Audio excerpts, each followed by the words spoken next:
Children loved to listen to stories about their elders when they were children to stretch their imagination to the conception of a traditionary gentle uncle or granddad whom they never saw. It was in this spirit that my little ones crept about me the other evening to hear about their great-grandmother Field, who lived in a great house in Norfolk 100 times bigger than that in which they and Papa lived, which had been deceived, so at least it was generally believed in that part of the country, and the tragic incidents which they had lately become familiar with from the ballad of the Children of the Wood. Certain it is that the whole story of the children of the cruel uncle was to be seen fairly carved out in wood upon the chimney piece of the great hall. The whole story down to the robin red's breast. A foolish rich person pulled it down to set up a marble on the modern invention of his stage. And no story upon it. Here, Alice put one of her dear mother's books to send her to be called upbraiding, looks to tender to be called upbraiding. And I went on to say how religious, how good their great-grandmother Field was, how beloved and respected by everybody. Oh, she was not indeed the mistress of that great house, but had only the charge of it. And in some respects she might be said to be the mistress of it too, committed to her by the owner, who preferred living in a newer and more fashionable mansion which she had purchased somewhere in the adjoining country.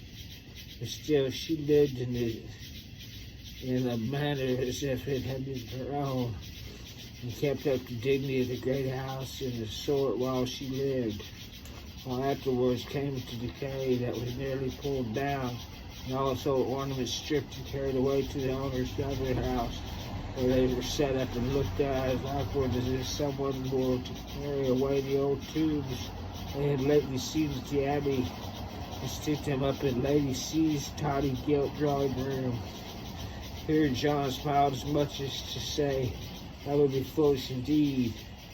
And then I told how when she came to die, her funeral was attended by a concourse of all the poor, and some of the gentry too, in the neighborhood for many miles around, showed respect for their memory, because she had been such a good and religious woman, so good indeed that she knew all the poetry of her heart, and a great part of the Testament besides. Her little Alice spread her hand, and I told her the tall, upright, graceful person her great-grandmother Field once was, and how in her youth she had esteemed the best dancer. Here Alice's little foot played the involuntary movements till upon my looking grave and desisted. The best dancer, I was saying, in the country, till a cruel disease called cancer came and bowed her down in pain. But it could never bend her good spirits, or make them stoop, yet they were still upright, because there was no good and religious. There she was so good and religious. Then I said how she used to sleep by herself in the lone chamber of the great lone house, and how she believed that in the apparition of two infants was to be seen at midnight gliding up and down the great staircase, and where she slept. She said those menaces would do her no harm, and how frightened I used to be, though in those days I had my mind sleep with me, because I was never half so good or religious as she. And I never saw the infants. Here John expanded all his eyebrows and tried to look courageous. Then I told how good she was to all her grandchildren, having us in the great house in the holidays, where I in particular used to spend many hours by myself, gazing upon the old busts of the 12 Caesars that had been emperors of Rome, till the old marble heads could be seen to live again, or I be turned into marble with them. How I never could be retired was roaming about that huge bank with its vast empty rooms with their worn-out hangings, fluttering tapestries and carved broken panels, with the gilding almost rubbed out. Sometimes in spacious old-fashioned gardens, which is almost for myself unless with new and with solitary garden man would cross me and have it raised trees and preachers hung upon the walls without my ever offering to pluck them, because they were forbidden fruit unless now and then, because I had more pleasure in strolling about among the old melancholy looking yew trees and the firs, picking up the old berries and the fir apples, which were good for nothing but to look at, or I lied about open the fresh grass with all the fair garden smells around me, or basking in the orangery, so I could almost fancy myself ripening too, along with the oranges and the limes and the grateful warmth, and watching the dance that darted to and fro in the fish pond at the bottom of the garden.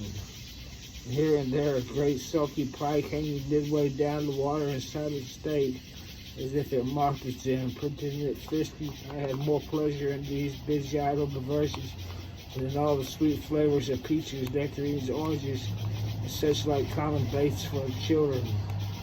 Here John slyly deposited back upon the plate a bunch of grapes which thought had been observed by Alice. He had meditated dividing with her, and both seemed willingly to relinquish them for the present as irrelevant.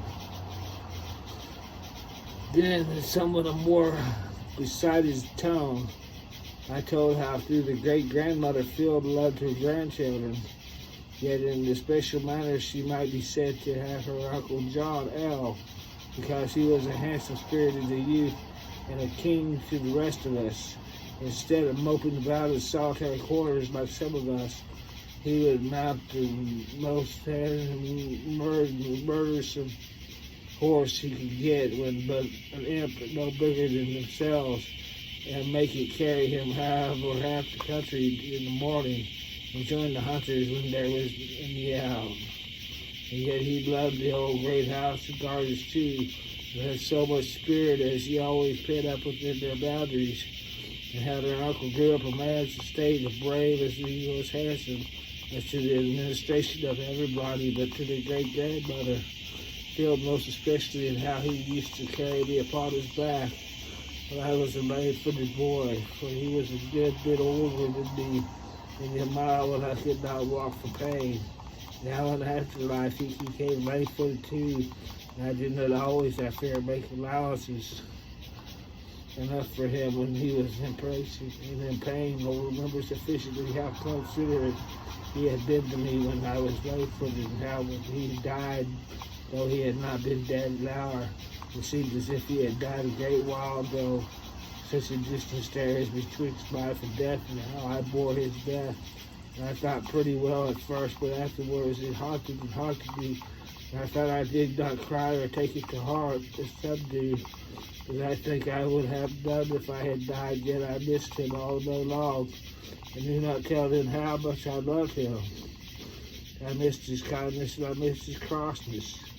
I wished him to be alive again. He quarreled with him, for he quarreled sometimes, rather than not have him again. He was uneasy without him, as he was poor Uncle must have been when the doctor took off his limbs. As the children fell crying, and asked at their little mourning, they had almost not far Uncle John, and they looked up and prayed not to go on about their uncle, but to tell them some stories about their pretty dead mother. And I told how for 7 long years, in hope of sometimes in despair, not persisting ever, I quoted the fair Alice W.N. and such as children could understand. I explained to them what cleanliness and difficulties denied men his maidens, and suddenly turning to Alice, the soul for Alice.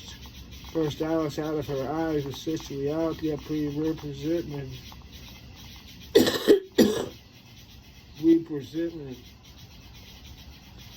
that I became in doubt which to them stood there before me, or those in bright hair was, and while I stood gazing, both the children gradually grew fainter to my view, receding and still receding, till nothing at least but 2 mournful features were seen in this uttermost distance, which without speech strangely impressed upon me the effects of speech. We are not of Alice nor of thee, we are of children at all. Nor are we children of all, the children of Alice and Martha and Father. We are nothing less than nothing in dreams. We are only what we might have been. We must wait upon the readiness shores of belief the millions of ages before we have existence in the name. Immediately awakening, I found myself quietly seated in my broken armchair where I had fallen asleep with the faithful Bridget, unchanged at my side, but John L. or James Elliott had gone forever. Was gone forever. The dream child angel. Dream angel, a child, the child angel, a dream. I chanced upon the prettiest, oldest, fantastical thing in a dream of the night that you could hear of.